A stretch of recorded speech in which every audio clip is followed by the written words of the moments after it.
এই সংবিধান মানতে চাচ্ছেন না, যেই সংবিধানে এখনো স্বাধীনতার ঘোষক হিসেবে বঙ্গবন্ধুর নাম রয়েছে। এটা খুবই আমাদের জন্য হাস্যকর, কারণ আমরা আজকে এখানে দাঁড়িয়েছি বা সংসদে আমাদের যে নেতাকর্মীরা বসে আছে তারা জনগণের রায়ের উপর বসে আছে, তারা জনগণের নির্বাচিত সরকার। আসলে বাংলাদেশ এত বছর পর এত সুন্দর একটি নির্বাচন পেয়েছে, এটাই তো আমাদের জন্য অনেক বড় কিছু।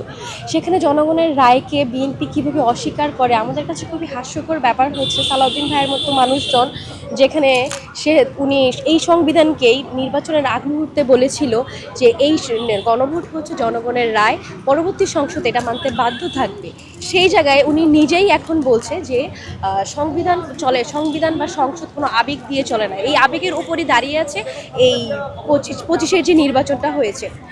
উনি 5ই অক্টোবরেই এই কথাটা বলেছিল যে ঐকমত্য কমিশনে যে গণভোট হবে, এবং হ্যাঁ প্রচারণা তারা চালিয়েছেন।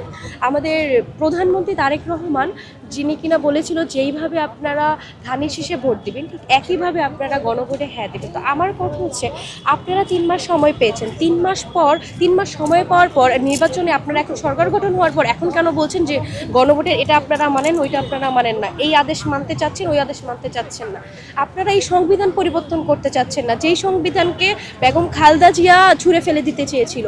এই সংবিধান মানতে চাচ্ছেন না, যেই সংবিধানে এখনও স্বাধীনতার ঘোষক হিসেবে বঙ্গবন্ধুর নাম রয়েছে, অথচ আপনারা দাবি করছেন আমাদের স্বাধীনতার ঘোষক হচ্ছে জিয়াউর রহমান। তাহলে আপনারা কি দুই নৌকায় পা দিচ্ছেন না? আপনারা একদিকে বলছেন যে জিয়াউর রহমান স্বাধীনতার ঘোষক, আরেকদিকে আপনারা এই সংবিধানও মানছেন।